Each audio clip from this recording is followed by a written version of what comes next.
자, 스가랴서 6장 9절에서 15절까지 제가 우리 같이 한번 합독하시겠습니다.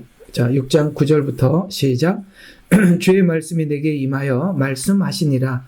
사로잡힌 자들 중에 바벨론에서 온 헬데와 도비아와 여다야를 취하라. 그리고 너는 같은 날 와서 스바냐의 아들 요시야 집으로 들어가 은과 금을 취하여 면류관을 만들어 여호사닥 아들 대제사장 여호수아의 머리에 씌우고 그에게 일러 말하기를 만군의 주가 이같이 일러 말하느니라. 그 이름이 가지인 사람을 보라. 그가 자기 자리에서 자란 주의 성전을 건축하리라. 그가 주의 성전을 건축하고 영광을 지내며 그의 보좌에 앉아 다스릴 것이요 그의 보좌 위에 제사장이 될 것이라.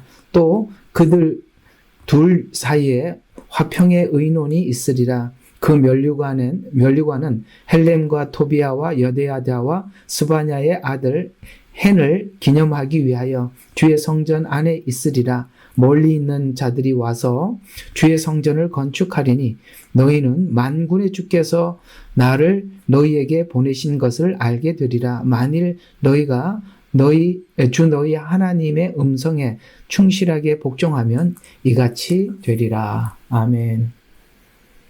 예, 어서 들어오세요. 안 보는 사이 여러분 들어오셨네요. 이게 항상 주일 저녁에 이 예언서를 할 때마다 아주 마음에 저도 긴장이 되고 여러분들도 이렇게 편하지는 않을 겁니다. 이 내용이 그렇게 편한 이야기도 아니고 또 우리가 이렇게 쉽게 이해되는 부분도 아니라서 공부도 좀 해야 하고 또 끝나고 난 뒤에 메시지를 전하고 나면 여러분들이 또 한번 들어가면서 정리를 차근차근 따라와 주지 않으면 참 어려운 메시지거든요. 근데 오늘 이제 여러분들과 함께 나누고자 하는 스가랴서 6장에 있는 9절부터 15절 이 메시지는요. 이 스가랴서 무게로 표현하자면 아주 비중을 가장 많이 차지하는 무게를 가지고 있는 예언입니다. 환상입니다. 그래서 이게 왜 그렇게 중요하냐면 스가랴서가 보통은 이제 스가랴서 주석집도 별로 없지만 스가랴서 주석집에 나오지 않는 스가랴서 주석집에 나오지 않은 게 진짜인데 주석에서 나온 거는 대부분이 다 틀렸어요. 그래서 이건 주석도 참고할 수 없는 그런 내용이에요. 지금 이제 제가 이렇게 정리해 놓은 거는요. 주석도 참여할 수 없어요. 근데 이걸 이제 오늘은 이 환상이 너무 중요해 하기 때문에 앞에 있는 환상들은 뭐 그럭저럭 설명이 되는데 이게 여러분들에게 이 내용이 몰라서 중요한 게 아니라 이제 우리는 지금까지 이 대제사장 여호수아 환상을 제가 설명을 해드리다 보면 저희한테 계속 들어왔기 때문에 아주 쉽지만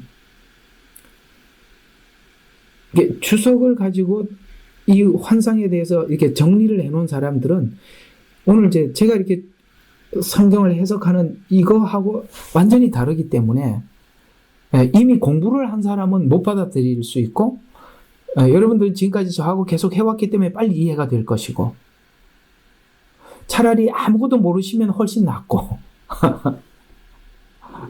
이미 배운 게 없으면 훨씬 낫다 이 말입니다. 근데 이게 그런 위치입니다. 근데 이제 여러분들 평상시 계속 들어왔기 때문에 어렵지는 않을 거예요. 여러분들에게. 그러나 이미 한번 이 부분에 대해서 잘못된 이해를 가지고 있는 사람들은 이게 굉장히 어려울 수도 있어요. 그래서 오늘은 이 환상이 이제 한두 시간에 끝날 이야기가 아니고 왜냐면 이게 무게가 스가랴서의 무게로 이 환상의 무게는 너무 무겁다고 말씀을 드렸지 않습니까? 그런 측면에서 이 내용이 아마 여러 시간 여러분들과 좀 나눠야 될 필요가 있을 만큼 중요한 환상이에요. 한번 보도록 하겠습니다. 오늘은 큰 그림을 한번 그려보도록 하겠습니다. 자, 오늘 여기 이거 안 했구나. 예. 이 스가랴서 환상에서 가장 중요한 환상이 오늘 금방 읽었던 대제사장 여호수아 환상인데요. 이 3장에 기록된 대제사장 여호수아 환상이 앞에 한번 나왔죠. 우리 한번 성경으로 눈으로 한번 보고 지나갑시다. 3장 1절부터 나옵니다. 그래서 1절부터 7절까지 쭉 나옵니다. 그래서 이제 대제사장 여호수아가 이제 하나님 앞에 섰고 사단이 그를 이제 책망을 하면서 야, 봐라, 이거 불에서 꺼낸 나무가 아니냐, 더러운 옷을 입고 섰습니다 라고 사단이 고발을 하니까 하나님께서 어떻게 합니까? 더러운 옷을 벗기고 옷을 바꿔 입혀주시고 아름다운 관을 씌워주시고, 그렇죠? 그 다음에 이제 7절에 이제 하나님께서 이제 여러 가지 말씀을 하십니다. 이제 이거를 보세요.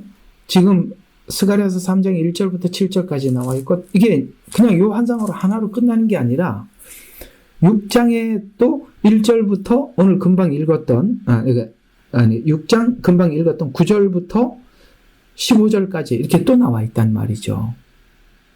그러면 앞에 이 환상과 여기 지금 6장에 나온 이 환상과는 또 밀접한 관계가 있거든요.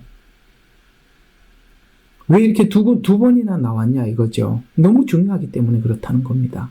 자, 그래서 이 환상은 스가랴서 환상에서 가장 중요한 환상이 대제사장 환상인데요. 3장과 6장에 이 환상이 나온 것은 그러니까 3장에 이 환상이 나오기 전에 앞에 몇 가지 환상이 있었죠. 성경을 보세요. 성경을 보는 게 제일 좋아요. 자, 이렇게 뭡니까? 넷불 환상이 나오죠. 그 다음에 내 목수 환상, 측량줄 잡은 환상. 그리고 이제 뭐가 나옵니까? 이제 대제사장 여호수아 환상이 첫 번째 3장에 나옵니다. 그러니까 이 환상이 3장의 환상 앞에 어떤 몇 가지 환상을 보여주고 그 다음에 3장이 나오고 그 다음에 또 무슨 몇 가지 환상이 또 나오잖아요. 그죠? 가지 환상 8절부터 10절. 그 다음에 여러분 킹제임스 성경에 이렇게 앞에 주제들이 나와 있으니까 같이 볼 수 있을 거예요. 그 다음에 4장에 이제 금초대와 올리브 환상, 스룹바벨 성전 재건 완성, 그 다음에 올리브 나무, 그 다음에 날아가는 두루마리, 그 다음에 에바 환상. 여러분 저번 시간까지 내병거 환상까지 했습니다. 그렇죠? 그리고 이제 오늘 여호수아 환상이 두 번째 또 나타납니다. 그럼 이게 앞에 있는 3장의 환상과 6장의 환상은 어떤 관계가 있냐 이거예요. 그러면 이렇게 볼 수 있어요. 앞에 3장 앞에 있던 환상과 3장은 밀접한 관계가 있어요. 왜냐하면 앞에 있는 모든 환상은 여호수아 대제사장 여호수아에 대한 모습을 보여주기 위한 환상이니까, 그걸 이해시키기 위한 환상이니까 앞에 있는 이 환상들은, 그래서 3장의 여호수아 환상을 그렇게 보여줬고, 그 다음에 6장에 있는 환상, 앞에 있는 환상들도 6장에 있는 여호수아 환상을 설명하기 위해서 앞에 있는 환상들이 있으니까, 그러면 이렇게 되는 거죠. 3장에 있는 여호수아 환상이나 6장에 있는 여호수아 환상을 이해하려면 그 앞에 보여준 환상이 무슨 뜻인지 알면 3장의 여호수아 환상이 무슨 뜻인지 알게 되고 이해가 가죠. 예. 그 다음에 6장에 있는 여호수아 환상을 알려면 그 앞에 있는 환상 전체를 다 이해를 하면 이게 6장의 이 환상은 그래서 보여준 거구나 이렇게 알게 되듯이, 그러니까 앞에 있는 모든 환상들은 여호수아 대제사장 여호수아 환상을 보여주기 위한 이해를 시키기 위한 환상에 불과하다면 가장 중요한 환상의 주체는 누구예요? 대제사장 여호수아 환상이잖아요. 근데 이게요, 얼마나 이 대체 신학이 주석을 해놓으니까 얼마나 이게 은근슬쩍 이렇게 중요한 환상을 너무너무 대충 지나갔어요. 가장 중요한 환상인데. 공부를 하면서 여러분들과 함께 나눠보도록 하겠습니다. 여러분들은 저희들 신학교 입학한 정도로 그렇게는 가르쳐 주지 마세요. 그냥 대충 알고 살게. 목사님만 알면 되지 뭐. 이러지는 말아주세요. 우리 언제 헤어질지 몰라. 여러분 스스로가 믿음을 지켜야 될 날이 올지 몰라. 그때는 제가 옆에 없어요. 고맙습니다. 내해 주셔서. 제발. 그래서 내가 답답한 거예요. 꼭 전달을 해야 되겠고. 무슨 우리 학교 입학한 것처럼 공부합니다. 그 정도 해야 돼요. 학교 가도 이렇게 안 배워요. 학비 좀 내세요. 자, 봅시다. 자, 이건 이제 고마워요. 자, 스가랴 환상들은 이스라엘에게 나타난 세 가지 문제. 자, 이게 이제 저는 지금 이스라엘이라고 하거든요. 근데 이제 주석은 다 뭐라고 나와 있냐면 이 여호수아는 예수 그리스도를 보여준 환상이래요. 그럼 전혀 이거 완전 딴 길로 가는 겁니다. 이건 예수 그리스도가 아니라 이스라엘이 앞으로 어떻게 회복될 건지를 설명해 주는 거예요. 대체 신학은 이스라엘이 없으니까 이 환상을 예수님이라고 대체해 버린 겁니다. 대부분 주석들이 다 그렇게 예수님으로 그렇게 주석을 했어요. 또 하나,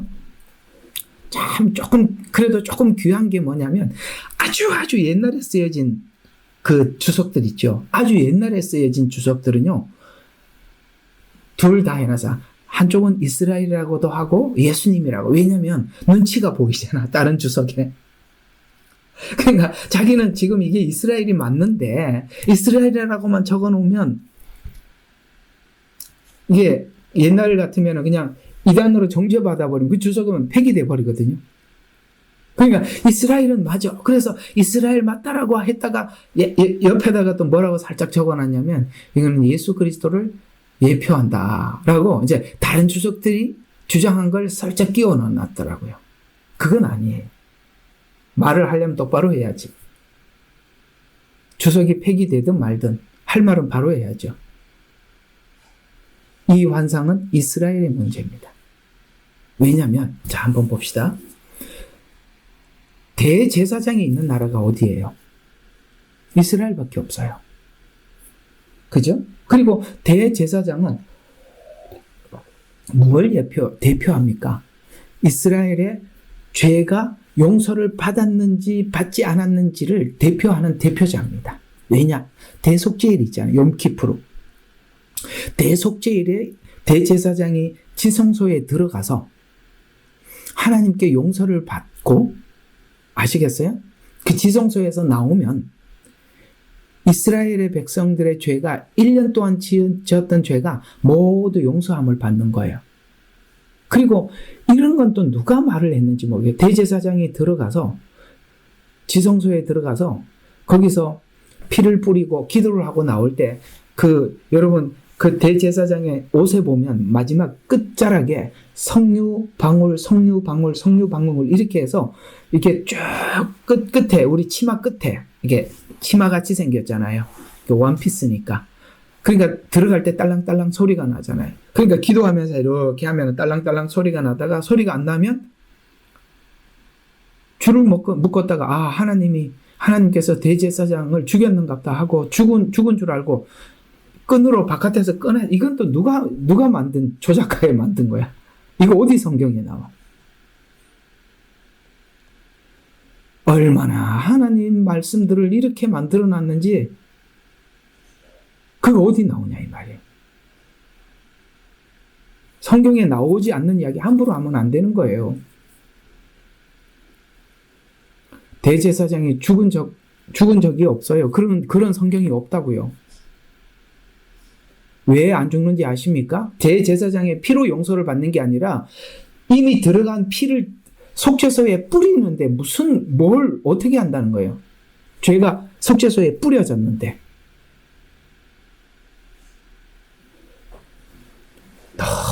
너무 이상하게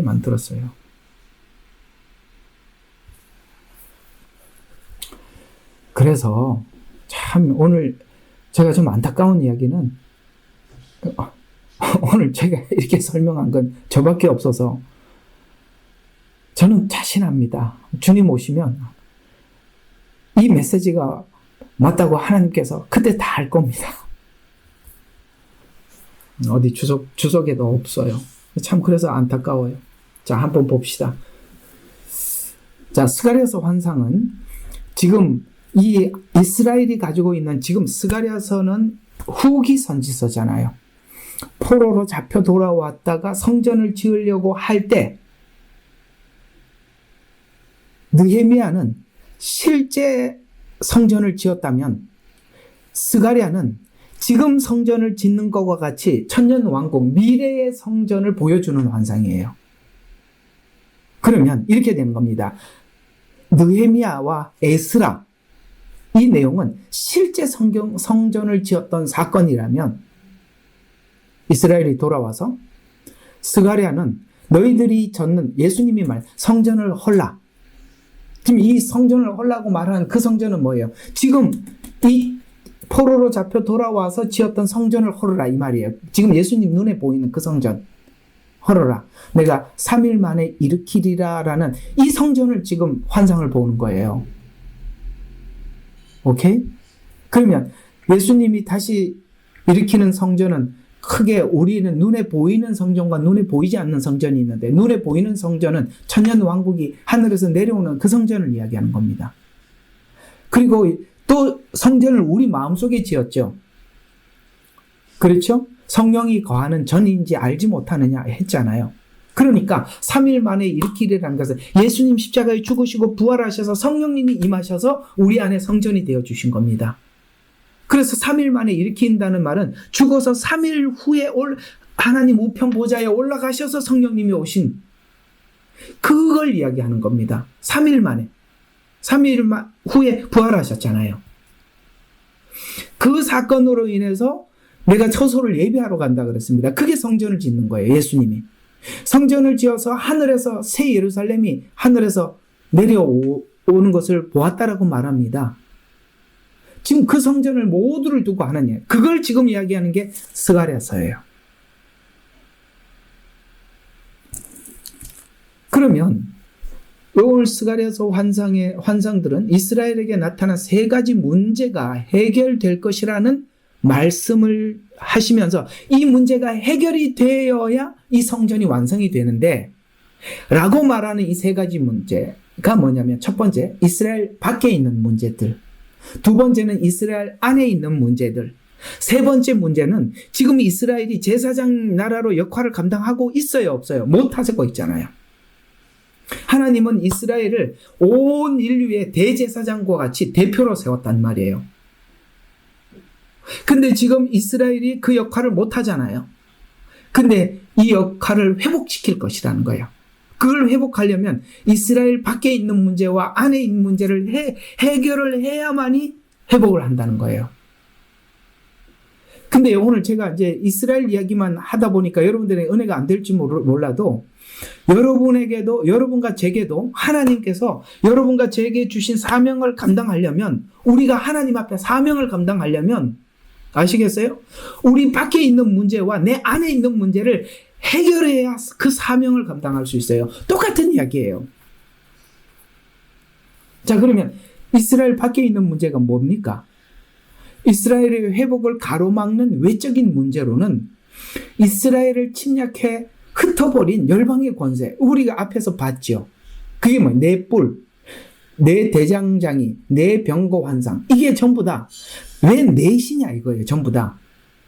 넷은 동서남북을 이야기하는데 원래는 동서남북은 복음이라는 뜻이에요. 굿 뉴스, 복음. 뉴스가 네 개잖아요. 동서남북. 그걸 따온 거잖아요. 뉴스.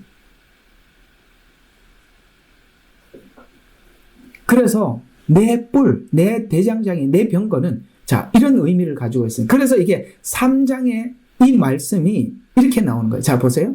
이스라엘의 회복을 가로막는 문제는 이스라엘 침략해 흩어버린 열방의 권세가 있는데, 넷불 환상은 이스라엘과 예루살렘을 흩고 머리를 들지 못하게 만든 열방의 권세들. 그래서 지금 이스라엘이 열방에 의해서, 그 옆에 있는 열방에 의해서 아무것도 하지 못하고 완전히 이렇게 짓눌려 있는. 여러분, 짓눌려 있는데 어떻게 이걸 나갈 수 있겠어요? 하나님께서 그걸 내 뿔은 그 이스라엘을 흩어버린 뿔이라고 했잖아요.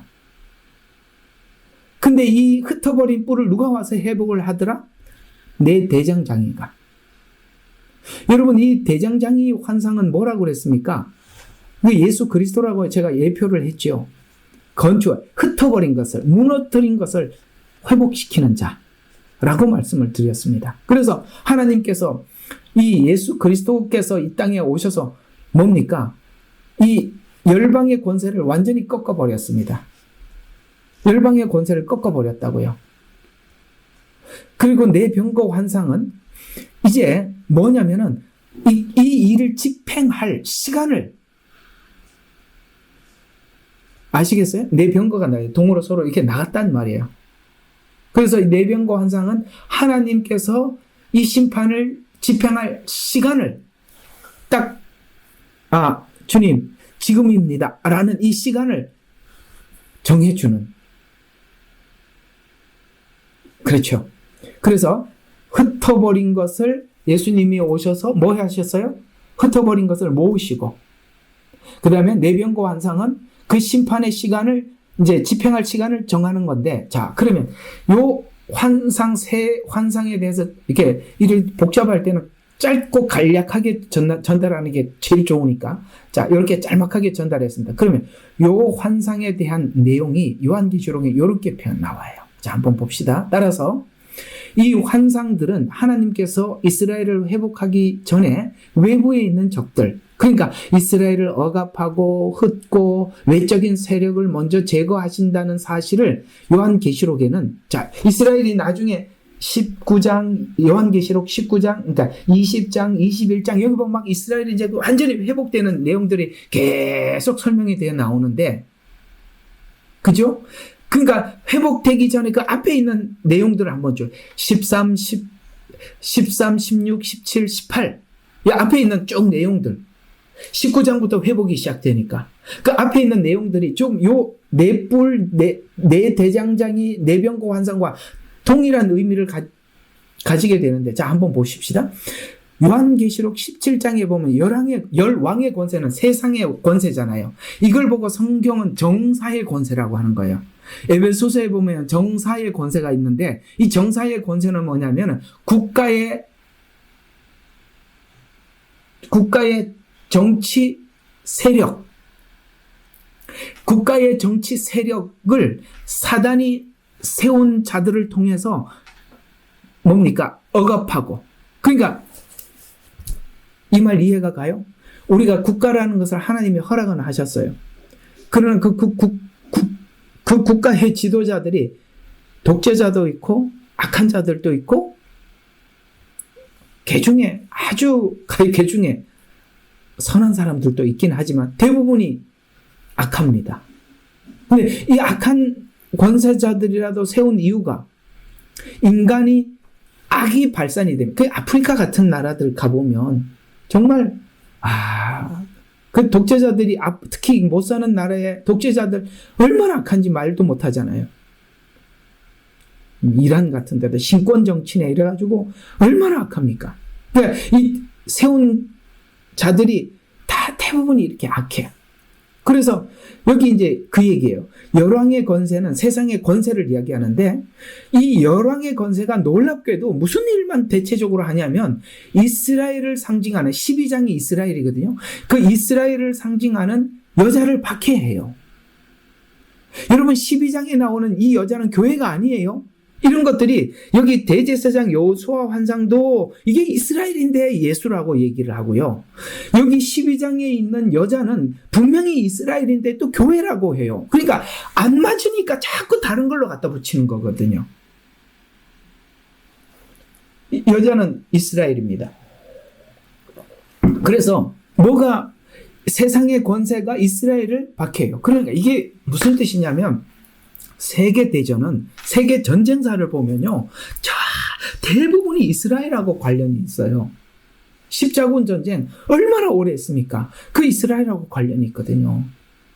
1차 세계대전요. 그 이스라엘과 관련이 있어요.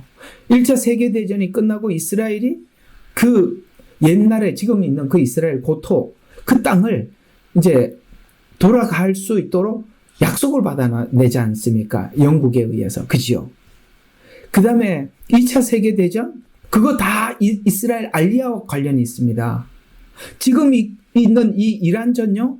이게 다 이스라엘과 관련이 중심에 이스라엘이 있다니까요. 이게 무슨 이야기냐면 성경 요한계시록이 그걸 말해주는 거예요. 열왕의 권세가 여자를 박해한다는 거야. 이스라엘을 박해한다는 거예요. 세상에 있는 권세가. 그러면 이 세상에 있는 권세가 이스라엘을 박해한다면 이게 뭘 의미하느냐면 이 권세자들을 누가 세웠다는 거예요? 하나님이 허락하에 악한 자가 세웠다는 것입니다. 그래서 타겟이 이스라엘이 되더라는 거예요. 희한하게 이스라엘을 타겟을 삼는 자들만 리더가 지도자가 돼. 참 희한해요. 저는 이런 흐름을 요즘 많이 보거든요. 교회를 핍박하고 교회를 혼란스럽게 만들 자들만 유튜브에 아주 큰 세력으로 등장합니다. 찬양팀도 그렇습니다. 정말 이상해요. 대형 교회도 그래요. 두고 보세요. 이런 매체들이 하나님의 시각을 가진 자들이 하는 게 아닙니다. 나중에 뚜렷해질 때 더 가르쳐 드릴게요. 자, 13장은 성도와 싸우는 세력들을 아시겠어요? 12장이 이스라엘, 그 다음에 13장에 성도와 싸웁니다. 또 성도와 싸우는 세력들을 자, 16장에는 온 세상의 왕들이 마지막 전쟁을 합니다. 이제 막 지금은 그 국지전을 하더라도 마지막에는 온 세력들을, 왕들을 모아서 어디로 모여요? 유브라데로. 그게 전 3년 반, 후 3년 반 사이에 일어날 전쟁이잖아요. 이스라엘과 온 세상 모여갖고 아예 합동으로. 그 다음에 마지막 환란이 끝나는 7년 환란 후반부에는 아마겟돈으로 모이더라. 그것도 전부 다 뭡니까? 이스라엘을 공격하기 위해서 되더라. 자, 이게 그림이 그려지세요. 세상에 있는 모든 권력이 어디를 향해? 이스라엘을 향해서. 지금은 국지전이지만 나중에는 모든 연합 전선을 형성해서 이스라엘을 공격하러 오더라. 성도를 공격하더라. 이렇게 얘기하는 거예요. 그리고 하나님께서 다 모아서 이스라엘을 무너뜨리려고 하지만 뭐예요? 18장에는 바벨론을 무너뜨리고 하나님께서 바벨론을 무너뜨리고 이스라엘을 회복시키더라는 거예요. 그래서 지금은요, 악한 세력들은 악한 세력들끼리 모이는 거고요. 하나님의 세력들은 하나님의 사람들끼리 모여지는 거예요. 이게 그래서 지금 나누는 거예요. 타작마당을 짱하게 하는 거예요. 여기에 조금이라도 다른 게 있는 사람들은요, 예, 다 이렇게 다 갈라지는, 그게 지금 현 시대입니다. 그래서 넷볼 환상이 열방의 권세가 꺾일 것으로 선언한다면 내병과 환상은 그 심판을 실제로 집행하는 모습을 보여주는. 자, 그래서 이렇게 밖에서 보여지는 내용을 오늘 요한계시록 12, 13, 16 이렇게 쭉 설명을 했다면, 자, 그러면 바깥의 문제를 해결해서 됩니까? 아니요. 이스라엘 안에 있는 문제가 있어요. 그렇죠? 이게 여기 있는 환상에 어떤 환상이냐면 이런 환상들이겠죠. 자, 여기 보면 3장에 보면 이스라엘의 문제가 뭔지를 하나님이 적나라하게 대제사장 여호수아를 세워서 보여줍니다. 그게 뭐죠? 이스라엘 깊이 자리 잡은 이스라엘의 악은 지금 대제사장 여호수아가 더러운 옷을 입고 서 있는 그 모습이에요. 더러운 옷을 입고. 그러니까 지금까지 그렇게 하나님을 섬기고 하나님께 이렇게 살아왔지만 하나님 앞에 섰을 때는 그 옷이 깨끗하지 못해. 왜요? 자기 옷이니까. 자기 옷이니까. 그게 깨끗할 리가 없죠. 그러니까 율법으로 의롭게 되려고 하는 거 안 된다 이 말이에요. 그래서 하나님께서 그 더러운 옷을 벗겨서 이스라엘의 악을 제거해 주시고 은혜로 새 옷을 입혀주는 거야. 하나님의 의의 옷을 입혀주는 거예요. 그래서 그 앞에 있는 이 환상들, 날아가는 두루마리의 환상은 이스라엘이 가지고 있는 율법이잖아요. 왜 이렇게 거짓말, 도둑질과 거짓 맹세로 대표되는, 이게 무슨 말이냐면 지금 이게 왜 날아가야 되느냐면 이스라엘이 가지고 있는 악이 뭐냐면 하나님께 거짓 맹세하는 것과 이웃에게 거짓말하는 건데요. 그냥 거짓말을 한 자체가 죄가 아니라 뭐가 죄냐면 여러분 있잖아요. 율법으로 의롭게 되려고 하면 할수록 우리 자신이 하나님 앞에 거짓으로 맹세하고 거짓하고 외식한다는 것을 외식하고 거짓으로 하나님 앞에 하나님을 섬긴다는 것을 우리 마음속 뼛속 깊이 인정할 수밖에 없는데 그거를 부정하는 게 거짓 맹세다 이 말이에요. 자, 하나님 지금은 못하지만 언젠가는 이렇게 하겠습니다. 이렇게 하겠습니다. 죽을 때까지 거짓하고 앉아있는 거예요. 이게 거짓 맹세예요. 성경에 이웃에게 이렇게 살아라 그러는데 못 살잖아요. 그러면 하나님 제가 못하겠습니다. 안 됩니다. 이렇게 하면 좋은데 이게 전부 다 거짓말로 자기 그 뭡니까? 위선을 가린다 이 말이에요. 이거는 여기 이스라엘이 가지고 있는 아주 뿌리 깊은 죄악이라는 거예요. 그래서 하늘에서 쫙 공중에서 이게 뭡니까? 두루마리가 쫙 펼쳐지면서 도둑질 하지 마라. 거짓말 하지 마라. 아이고, 이 말이 양심이 찔려야 정상이죠. 이게 고질적인 이스라엘의 병폐다 이 말입니다. 이 말을 좀 이해하기 위해서 우리가 배웠던 로마서 8장을 한번 봅시다. 로마서 8장 1절에서 4절입니다. 자, 그러므로 이제 그리스도 예수 안에 있는 자들은 결코 정죄함이 없나니 그들은 육신을 따라 행하지 않고 성령을 따라 행하는 사람이라. 이는 그리스도 예수 안에 있는 생명의 성령의 법이, 자, 예수님의 법은 생명의 법이라 뭘 해도 살아나. 정죄함이 없으니까 살아난단 말이에요. 그러니까 생명의 성령의 법이 죄와 사망의 법에서 너를 해방. 죄와 사망의 법은 율법이에요. 그 율법을 가리기 위해서 끊임없이 뭐라고 했다고요? 맹세.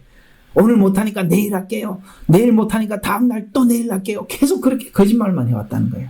거짓 맹세하지 마라. 참 사람이 낯짝이 있지. 매일 맹세만 하고 지나가면 되겠습니까? 나중에는 그것도 이력이 나서 감각도 없어져요.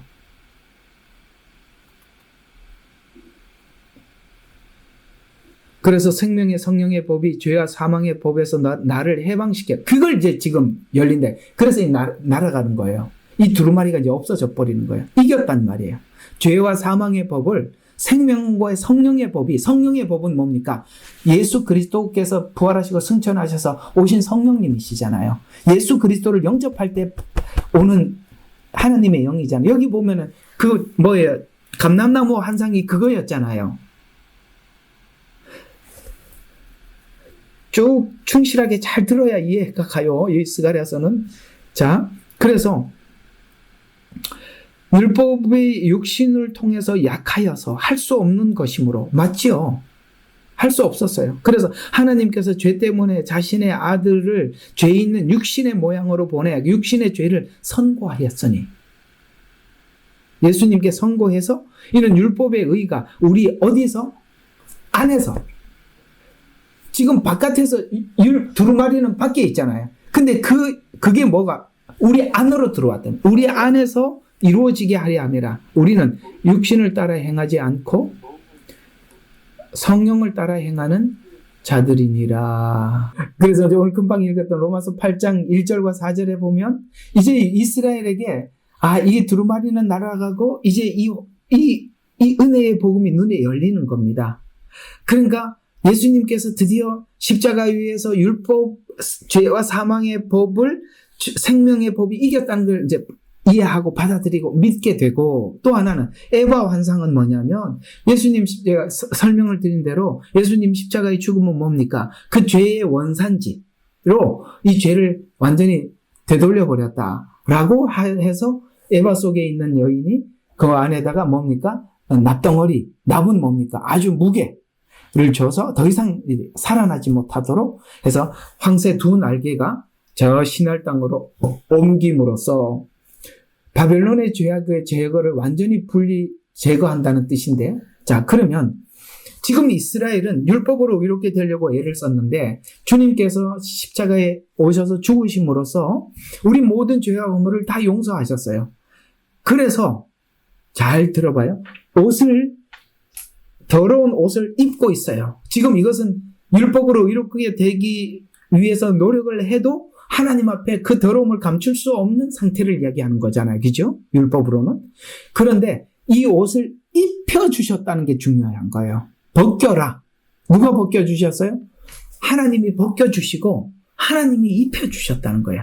이게 지금 스가랴서가 하고 싶은 이야기가 뭐냐면, 이스라엘은 자기 옷이 더럽혀졌다는 것을 알게 되는 게 7년 환란이다. 그 다음에 새 옷을 입혀주셨다는 것을 믿게 되는 것이 7년 환란이다. 이걸 지금 여기 여호수아 환상에다 집어넣어 준 거라 이 말이에요. 그러면 한번 보십시다. 이게 예수 그리스도의 환상입니까? 이거는 이스라엘의 환상이잖아요. 예수님이 언제 더러운 옷을 입고 있었어요? 그분이 탄생 자체가 죄가 없으신 분인데.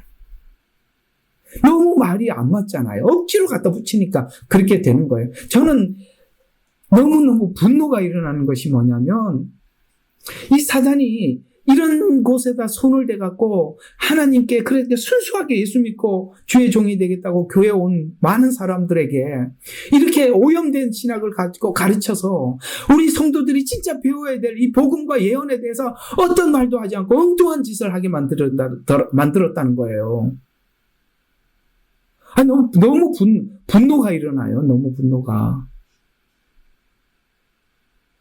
이게 얼마나 귀한 메시지예요.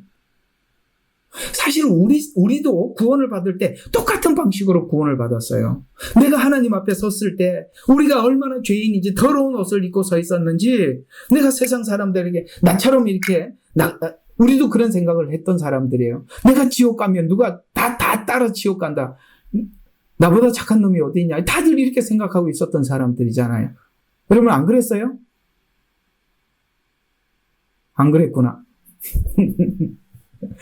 마치 자기가 가장 의로운 사람처럼 생각을 했는데, 하나님 앞에서 우리 모습을 보니까 이런 흉악한 죄인이 어디 있어? 더러운 옷을 입고 서 있어요. 사단이 고발을 해도 한 말도 변론도 못해. 그랬던 우리들을 예수님이 나를 위해서 대속해서 십자가에 죽으셨다는 사실을 깨닫고 난 뒤에 어떻게 합니까? 우리 옷을 벗겨버리셨고 우리 옷을 입혀줬다는 것을, 그게 예수님의 피로 우리를 정결케 했다는 거 우리 알잖아요. 지금 이게 이스라엘에게 열리는 시간이 7년이다라고 이 이스라엘을 대표하는 대제사장을 세워놓고 하나님이 이스라엘에게 전하고 있는 거예요. 이게 어떻게 예수님이 이야기입니까? 이스라엘이지. 왜 이스라엘인지 이제 아시겠어요? 그 주석들이 왜 문제가 있는지 이제 아시겠습니까?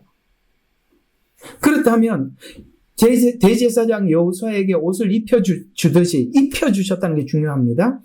요한계시록 7년은 이 이스라엘 가운데서도, 이제 여기 이스라엘 전체가 아니라 이스라엘 가운데서도 거짓말이 없고 흠없는 자들, 이게 어제 여러분들에게 오늘 낮에 말씀드렸나요? 하여튼 이번 주 중에 바울의 예를 들었잖아요. 바울이 하나님을 믿는 게 진심이었잖아요. 오늘 낮에 말씀드렸잖아요. 그게 진심이었으니까 예수님을 만나자마자 완전히 대전환이 일어나듯이, 여기서 여러분 이 말도 속지 마세요. 요한계시록 14장 5절에 보면 그 입에 거짓말이 없고 흠이 없는 자들을 구원받는다고 말을 하는 이 거짓말을, 그래서 거짓말하지마가 아니라 이 거짓말은 어떤 거짓말이냐면은 자기 자신에 대해서 거짓말하지 않는 거짓말을 말하는 거예요. 아시겠어요? 우리는 이런 걸 가지고 거짓말하면 지옥 간다고 얘기를 해. 그러면 라합도 지옥 가야지. 아이고, 오늘 화가 이렇게 치밀어 오는지 몰라. 너무 왜곡됐다고요, 성경 메시지가. 라합이 얼마나 거짓말쟁이야.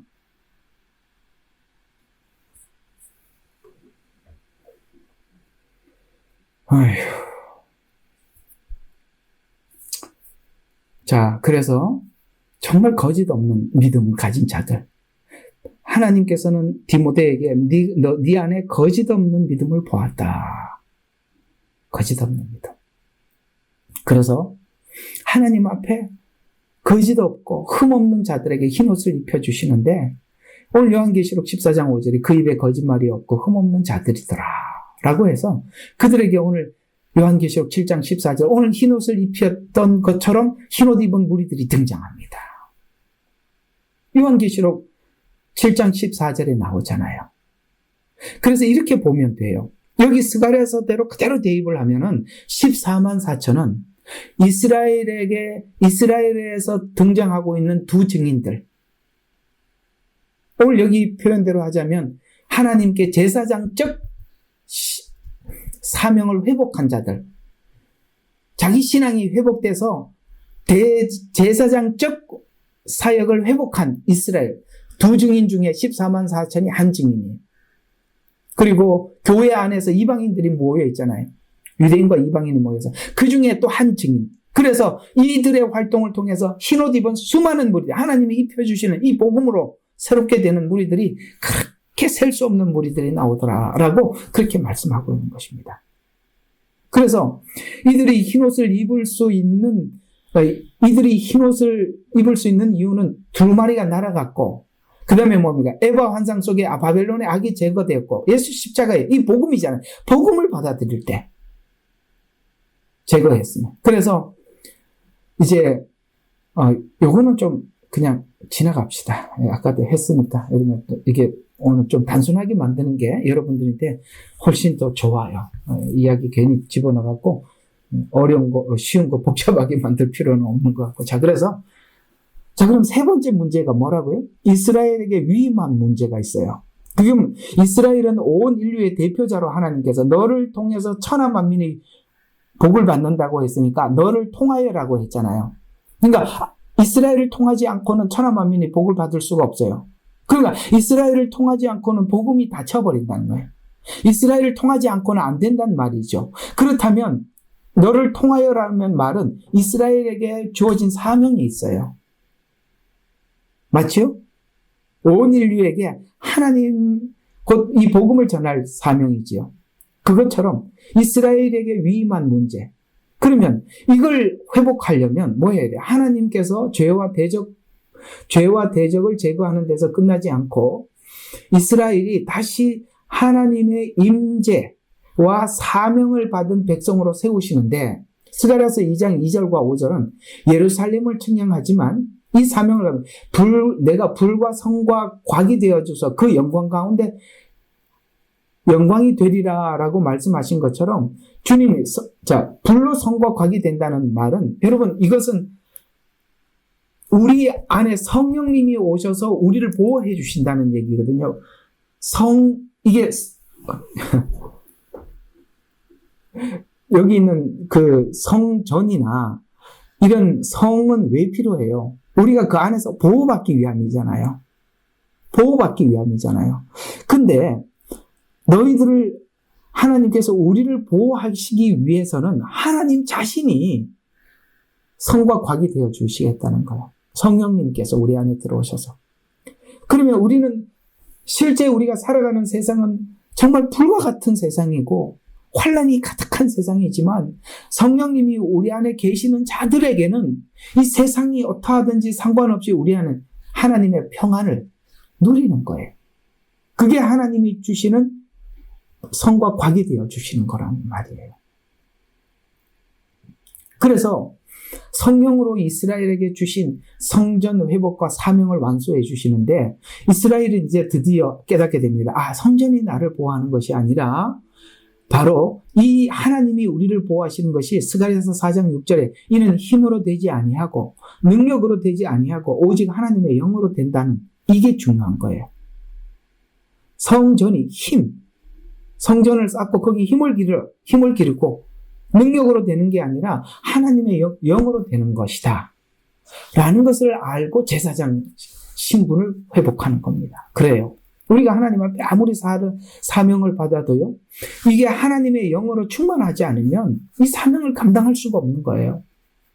여러분, 우리 지역장님들이나 총무대리님, 여러분, 이거 하나님께서 세워주시고, 여러분들이 인간적으로 아무리 애를 써도 여러분들이 그 사명감이 있어야 하고 하나님의 영으로 충만해야만이 사람들이 하다 보면 이런 사람도 나타나고 저런 사건도 만나는데 우리가 그걸 극복하고 넘어가려면 하나님의 영 안에서 충만하지 않으면 그게 힘들어요. 그래서 여러분, 그래도 그런 걸 한번 해보면 제 마음도 좀 이해하게 되고 예수님 마음도 이해하는 좋은 직분을 주신 거예요. 어떻게 우리가 그 마음을 알겠어요? 속 썩이는 사람들이, 성도들이야 험한 이야기 다 할 수 있겠죠. 그러나 여러분, 그 들으면서 소화하면서도 우리가 지나가면서 우리가 깊어져 가는 거예요. 고마운 일이죠. 우리가 뭘 배우는 거냐면 사명은 하나님의 영으로 된다는 걸 알게 되는 거예요. 또 하나, 스가랴서 4장 6절에 보니까 내가 내 죄악을 제거해버렸으니 내게 아름다운 옷을 입히리라. 아멘. 여러분, 이게요, 하나님 앞에 가장 중요한 보석과 같은 신앙의 중심인 거예요. 내가 내 죄악을 제거해버렸으니 내게 아름다운 옷을 입히리라. 우리는 하나님이 주신 주님의 옷을 입었다는 사실을 믿고 삽니다. 그대 주님의 옷 입었는가? 때묻지 않는 그 옷. 우리는 주님이 주신 이 옷으로 입고 있으니까 우리는 세상에 나가서도 환난을 당하지만 주님이 세상을 이겼으니 우리도 이길 거예요. 결국 우리가 하나님 앞에 죄사함을 받은, 용서함을 받은 자로서의 자유함, 하나님께서 내게 주신 의의 옷을 입혀주셨다는 사실에 대한 믿음, 하나님이 나를 부르셔서 여러분들에게 무슨 직분을 임명했든지 이 직분을 하나님 내게 주신 직분이라는 믿는 사명감, 이런 것들이 모든 외부로부터 오는 환난을 차단하고 극복할 수 있는 거예요. 너무 중요한 겁니다. 이것도 다음에 하겠습니다. 오늘은 아주 단순하게 설명을 하려니까. 자, 그래서 이 회복은 요한계시록에서 하나님이 이스라엘 가운데서 거하셔서 제사장적 사명을 세워 완성하는데, 요한계시록 21장 3절에 보니까 드디어 이스라엘이 이 모든 것이 외부의 적을 해결을 하고, 그 다음에 이스라엘 내면의 이런 모든 문제들을 해결을 해서 복음을 받아들이고 예수 그리스도를 딱 그들 가운데 영접하게 하니까 드디어 하나님이 이스라엘을 향해서 이렇게 외칩니다. 요한계시록 21장 3절에 보라, 하나님의 장막이 그들과 함께 있으며 하나님이 그들과 함께 계시리니. 눈물도 씻겨주시고 수고했다고 격려도 해주시는 겁니다. 또 요한계시록 22장 3절과 4절에 보면 그의 종들이 그를 섬길 것이며 그의 얼굴을 볼 것이고, 여러분 최종 목적이 어디라고요? 주님을 섬기고 그 얼굴을 보는 것, 그의 이름도 그들의 이마에 있으리라. 아멘. 대제사장 머리에 뭐가 있어요? 여호와께 성결, 여호와 이름이 머리에 있으리라. 하나님께서 이스라엘을 단순히 심판에서 건져내는 것 정도가 아니라 메시아 통치 아래 하나님의 임재를 나타내 모든 열방을 섬기는 제사장 나라로 회복시켜요. 여러분, 마지막 때 이스라엘의 역할이 너무너무 중요해요. 그러니 이스라엘의 역할을 숨기기 위해서 사단이 이렇게 해서 대제신학이라는 이상한 신학을 가져다 줘서 이런 성경을, 도대체 성경이 뭔 말을 하는지 알 수 없게 만드는, 추석을 아무리 파헤쳐도 답을 구할 수가 없어요. 답을. 저는 일찌감치 추석을 못 가지고 다닌 게 복인 것 같아요. 이 외국 이사를 가는데 이 추석집을 어떻게 들고 가요? 그게 얼마나 비싼지 아세요? 그거 어떻게 가지고 가? 갈 수가 없어서 추석집 없이 성경만 봤더니 이렇게 복이 될 줄이야. 누가 알았겠어요? 그러면 왜 대제사장 여호수아의 환상이 스가랴 중심이 되지 못했을까? 이런 대체 신학이 중심적 주석이 되었기 때문입니다. 스가랴서를 단순히 예언으로만 해석하려는데 오류를 낸 단서가 되는 것입니다. 이 주석의 문제가 그래요. 스가랴서를 뭘로만 해석하려고 했다고? 예언으로만 해석하려고. 제가 그랬잖아요. 예언의 끝은 복음이라고 그랬죠. 복음의 끝은 예언이라고 했습니다. 이 둘은 두 레일과 같다 그랬잖아요. 예언을 예언으로 풀면 예언이 풀어지질 않아요. 예언의 도착 지점은 복음이거든요. 여러 번 얘기했죠. 왜 이런 오류가 생겼다고요? 예언을 예언으로만 풀려고 했기 때문에 이런 오류가 생긴 거예요. 대제사장 여호수아 환상은 그리스도의 사역이라고 주석하고 있는데 이는 복음을 이해하지 못한 전형적인 예언을 예언으로만 해석하려고 했던 오류입니다. 만일 대제사장 여호수아 환상이 예수 그리스도가 된다면 스가랴서는 전부 다 틀어져. 전부 다 틀어지게 되는데, 잠깐만요. 자, 오늘 이야기 결론을 한번 맺어보겠습니다. 만일 대제사장 여호수아 환상이 예수 그리스도가 되면, 스가랴서 기록 목적하고 전혀 맞지 않아요. 그래서 스가랴서 설교가 없는 거예요. 이 목적하고 너무 안 맞으니까. 대제사장 여호수아 환상은 이스라엘에게 일어날 일들을 예언하고 있기 때문에 그렇습니다. 자, 오늘은 여러분들에게 많은 걸 하지 않았습니다. 그저 제가 이걸 가르쳤죠. 여러분, 이 대제사장 여호수아 환상은 예수 그리스도를 지칭하는 것이 아니라 미래에 일어날 이스라엘에 대한 환상. 3장에 있는 환상은 이스라엘이 스룹바벨 성전을 짓기 이전에 실패한 실제적인 사실로 보면 그때 그 모습, 너희들이 실패한 그걸 하나님이 환상을 보여주신 것이고, 두 번째 환상은 예수님 십자가 죽음으로 인해서, 그 복음으로 인해서 이스라엘이 다시 회복될 그 시기는 언제라고요? 이스라엘의 회복날. 그게 7년이라고 그랬잖아요. 왜냐하면 앞으로 스가랴서 모든 이야기는 7년과 다 연결이 되어 있기 때문에 그렇습니다. 그래서 오늘은 많이 복잡하게 하지 말고 딱 단순하게 이 환상은 이스라엘에 관련한 환상입니다 라는 부분만 여러분들에게 딱 세팅을 하고 다음 주에 좀 더 깊게 살펴보도록 하겠습니다. 기도하겠습니다. 하나님,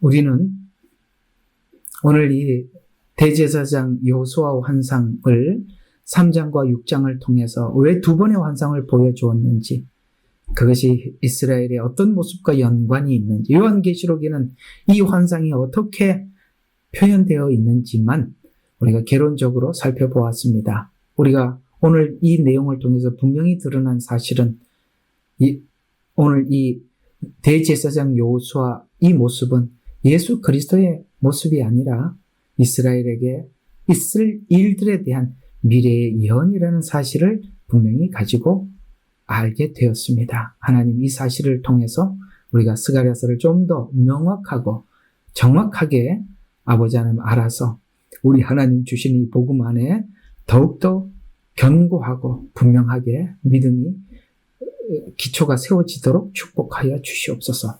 예수 그리스도의 이름으로 기도드렸습니다.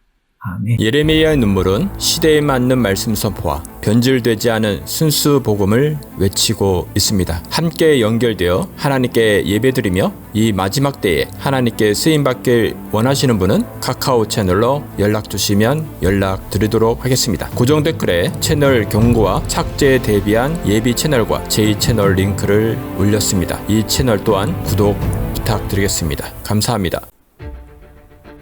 우리는 역사상 가장 중요한 시점을 지나고 있습니다. 하나님께서는 하나님의 일을 하시기 전에 사람을 준비시키셨음을 우리가 알고 있습니다. 하나님 말씀은 마지막 때에 대추수, 대부흥의 때가 있다고 분명히 예언하고 있습니다. 아멘. 하나님의 말씀이 그대로 성취될 것을 믿습니다.